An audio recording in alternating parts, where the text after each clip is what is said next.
All right, so let's dive into something pretty intense today. Okay. Imagine you're waking up in Kazan, Russia on a Saturday morning, but instead of, a peaceful weekend, you find yourself under attack Oh, wow. by Ukrainian drones. Yeah. Our source material today is a report from 9TV Israel, dated December 22nd, 2024. Right. And this isn't just another news story. Yeah. It brings up some pretty big questions about how warfare is changing, the vulnerability of cities, Right. and the effectiveness of drone technology. It's fascinating to consider the context of this attack. Yeah. This report suggests it's not an isolated incident and that Ukraine might be using these strikes to project strength Okay. while they're facing setbacks on the front lines. Right. The report really paints a picture of the attack itself. It happened early Saturday with multiple drone strikes hitting various targets in Kazan. Yeah. And we're not just talking military bases here. Right. They hit residential buildings, industrial areas, even the Azure Skies complex with its 120-meter high building. Oh, yeah. Taking a direct hit.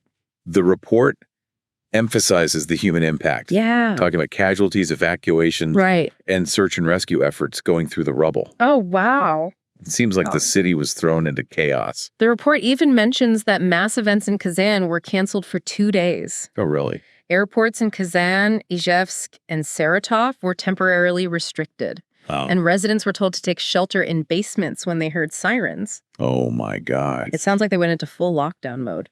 The report also highlights that there have been similar attacks in other Russian locations. Sochi, Crimea, Krasnodar Krai, Novorossiysk, Yeah. all targeted by drones. Okay. It's starting to look like a pattern, possibly a deliberate strategy. So what about the drone itself? What do we know about it? The report calls it the Lyuty drone. Okay. It's described as being capable of carrying a pretty heavy payload and flying long distances. In fact, they compare it to the Turkish Bayraktar drone, which we know has been effective in other conflicts. To give you a better idea, the Bayraktar TB2 drone, which is the type they are likely referring to, is known for its long endurance. It can stay in the air for over 24 hours, and its ability to carry laser-guided bombs and missiles. Right. It's become a game changer in several conflicts, and the fact that the Lyuty is being compared to it speaks volumes about its potential impact. The Bayraktar was particularly successful in the Nagorno-Karabakh conflict, where it helped Azerbaijan gain a significant advantage. Right. It really highlighted the potential of drone warfare in modern conflicts. So the report dives into why these attacks might be happening. It suggests that with Ukraine facing setbacks on the front lines, they may be trying to show they can strike back deep inside Russia. Here's where the analysis gets really interesting. The report even suggests that Ukrainian President Zelensky might be trying to provoke a larger conflict. Oh, wow. Maybe even hoping to draw European nations in. This could be especially relevant given the upcoming U.S. presidential transition. That's a pretty bold and honestly scary thought. Yeah. Provoking a larger conflict is a high-stakes gamble. Right? It makes you wonder what Zelensky hopes to achieve with this strategy and what the potential consequences could be. Well, if we look back at history, we can see examples of leaders using calculated provocations as a way to shift the dynamics of a conflict. Sometimes it's about rallying international support. Other times it's about forcing an adversary's hand. Yeah. It's a risky strategy, but it can be effective under certain circumstances. And speaking of scary, let's talk about the fact that these drones seem to be targeting civilians. Right. The report includes this really chilling line. Okay. Ukraine, as well as Hamas, are targeting specifically hitting residential buildings. That line highlights a disturbing trend in modern warfare. Yeah.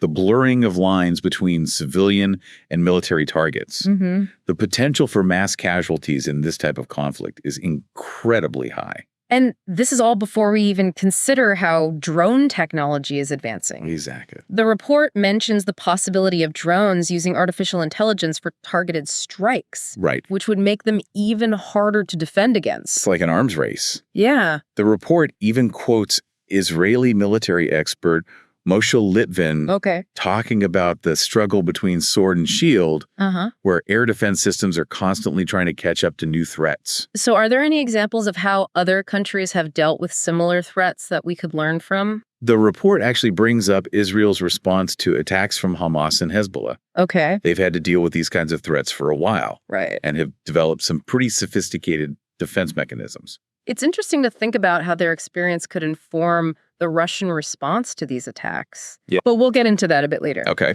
Right now, I'm curious about the call to recognize Ukraine as a terrorist state, which the report mentions. Right. What implications would that have? That's a complex question. Yeah. Such a designation would have major ramifications on the world stage. It would impact international relations, trade, and even military alliances. So wrapping up this section, the report paints a pretty bleak picture. Right. It suggests that these attacks are only going to increase in the coming days, potentially even expanding to industrial areas in Tatarstan. Wow. Similar to a previous attack in Bashkiria. The report makes a case that Russia will likely need to take some pretty drastic measures to protect its people and infrastructure. Right. And this could easily lead to a major escalation of the conflict. But there's one more piece of this puzzle I want to bring up before we move on. Okay. The report also mentions the assassination of the head of Russia's biological and chemical defense forces. Right. How does that fit into all of this? That assassination raises some serious concerns about Russia's internal security. Yeah. It makes you wonder about their vulnerabilities and the possibility of what the report calls dormant terrorist cells being activated within Russia. Right. It adds another layer of complexity to an already tense situation. It's like this report from 9TV is forcing us to confront some unsettling realities about the world today. Right. We're seeing this new kind of conflict emerge, one that's unpredictable, hard to contain, and doesn't follow traditional rules. The report highlights a key point about how warfare is evolving. Okay. We're moving away from those classic state versus state battles and into a world of decentralized networked violence. Okay. Non-state actors like Hamas or even splinter groups within Ukraine can use readily available tech like these drones to cause massive damage and disruption. So it's not just about the tech itself, but who has their hands on it. It's exactly. And how they choose to use it. Yeah. That's a scary thought. That's a huge problem for traditional military powers. They often struggle to adapt to these asymmetric threats. Right. It's like trying to fight a swarm of mosquitoes with a hammer. The report goes so far as to suggest that Ukraine might be intentionally targeting civilians to create terror and break down Russian morale. That's a weighty accusation that needs careful examination. Yeah. The report does point to a pattern of attacks on civilian infrastructure, but we have to remember that there are always multiple sides to every story. Of course. It's important to try and understand the motivations and goals of everyone involved. Which is where critical thinking comes in. Right. We can't just blindly accept everything we read or hear. Exactly. We need to question assumptions, look for different interpretations, and be on guard for propaganda or misinformation. Absolutely. Okay. That's what makes sources like this 9TV report so valuable. They give us a starting point for deeper investigation and analysis. Right. They raise important questions we need to wrestle with, even if they don't hand us all the answers on a silver platter. It also highlights the vital role of reliable and unbiased journalism, especially in a world where information is often used as a weapon. And this underscores the importance of media literacy. Okay. We need to be savvy about evaluating our sources of information and recognize potential biases or hidden agendas. Okay, let's bring this back to our listener. Sure.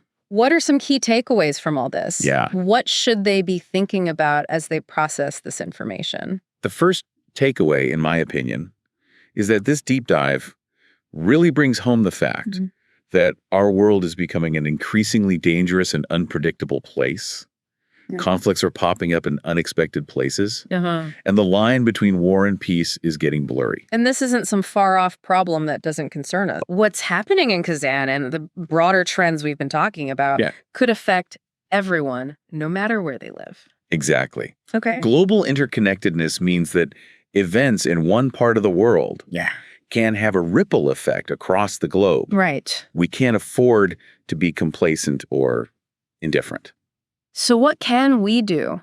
How can we as individuals make sense of these complex and often frightening events? I think it starts with staying informed. Okay. But not just passively absorbing information. Right. We need to be actively engaged, seeking out diverse perspectives, questioning our own assumptions, and having thoughtful conversations with others. And that's exactly what we're trying to do here on the deep dive. We want to empower our listeners to be informed and engaged citizens, equipped to navigate the complexities of the world around them. We may not have all the answers, but we can at least ask the right questions and encourage a deeper level of thinking and engagement. Let's circle back to something you mentioned earlier, the comparison to Hamas.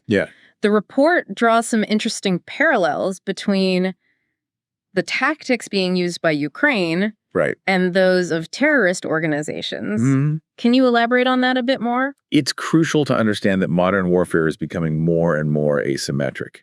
Groups like Hamas often lack the traditional military resources of a nation state. So they leverage unconventional tactics and readily available technology to achieve their goals. And in a sense, that's what we might be witnessing with these drone attacks in Russia. So the report seems to be suggesting that Ukraine, even though backed by powerful nations, is adopting some of these same asymmetric tactics because of their disadvantages in a conventional war. Precisely. And the fact that they can potentially strike deep within Russian territory using relatively inexpensive drones really throws a wrench into traditional defense strategies. It raises questions about the future of warfare and how nations will adapt to these new challenges. So we've been discussing some pretty heavy stuff here. It feels like we're at a crossroads. What happens next could have a huge impact, not just on the conflict itself, but on global security as a whole. I agree. The choices made in the coming days and weeks could determine whether this conflict escalates or whether there's a chance for de-escalation. It's a delicate balance. The report mentions the need for Russia to increase security around military and civilian targets and possibly even respond more forcefully to future attacks. But are those really the best options? That's a tough question. While increased security measures might prevent some attacks, they can't completely eliminate the threat. And responding with overwhelming force could easily backfire and lead to an even bigger conflict with unforeseen consequences, like walking a tightrope. The report also brings up another chilling possibility that Ukraine might activate those dormant terrorist cells inside Russia that we talked about earlier. If that happened, this conflict would enter a whole new and dangerous phase. It's a scary thought. And it really highlights the fact that this isn't just a simple war between two nations. It's a multifaceted conflict with non-state actors, proxy forces, and a web of alliances and rivalries. It's like a tangled knot that's almost impossible to untie. It sounds like the source might be pushing for a more aggressive approach, suggesting that Russia could learn from how Israel has dealt with Hamas and Hezbollah. But those conflicts have been incredibly destructive and resulted in heavy casualties. Is that really the path anyone wants to go down? That's the million-dollar question, isn't it? There are no easy answers or perfect solutions. Every action has a potential reaction, and finding the right balance between security and diplomacy. Deterrence and de-escalation is incredibly difficult. I think what makes this whole situation even more complex is the evolving nature of technology. We've talked about drones, but there's also artificial intelligence, cyber warfare, and who knows what else is coming down the pipeline. Feels like the rules of the game are constantly changing. You hit the nail on the head. This report from 9TV is a wake-up call. It's a call for all of us to pay attention, to think critically, and to engage in thoughtful discussions about these challenges. We can't bury our heads in the sand and pretend these issues don't exist. And we have to acknowledge that the world is changing, and the threats we face are evolving in ways that we might not fully comprehend yet. Drone warfare, artificial intelligence, cyber attacks, these are all realities that we need to come to terms with. This deep dive has been a sobering reminder of how fragile peace can be and how the threat of conflict always looms. But it's also a call to action. It challenges us to become more informed, more engaged, and more committed to finding solutions to the complicated problems facing our world. We've certainly covered a lot of ground today, from the specifics of that drone attack in Kazan to the broader implications for global security. Yeah. But the conversation doesn't end here. No. We all need to keep asking questions, keep learning, and keep striving for a more peaceful and just world. And remember, even in the face of uncertainty and fear, there's always hope. Yeah. Hope that we can find common ground, bridge divides, and build a better future for everyone. That's a powerful message to end on. Thank you. Thanks for joining us on this deep dive. Yeah. We'll be back next week with another thought-provoking exploration of the issues shaping our world. Okay. Until then, stay curious, stay engaged, and keep asking questions. Because the more we understand, the better equipped we are to make a difference.